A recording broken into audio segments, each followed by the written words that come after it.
हरी अखिया के राहे तस्वीर तोहार दिल में उतारत रही कि रूपवा सलोना ए धनिया हो मन करे निहारत रही।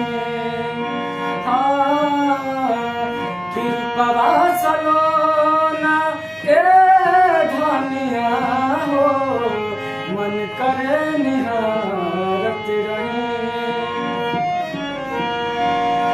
कि अखिया के राहे तस्वीर तोहार दिल में उतारत रही कि रूपवा सलोना ए धनिया हो मन करे निहारत रही। कौन सुघराई तोहर रूपवा के बाद बा कि धरती पे उतरल जैसे पूनम के चांद बा। ला ला ला कौन सुघराई तोहर रूपवा के बाद बा कि धरती पे उतरल जैसे पूनम के चांद बा।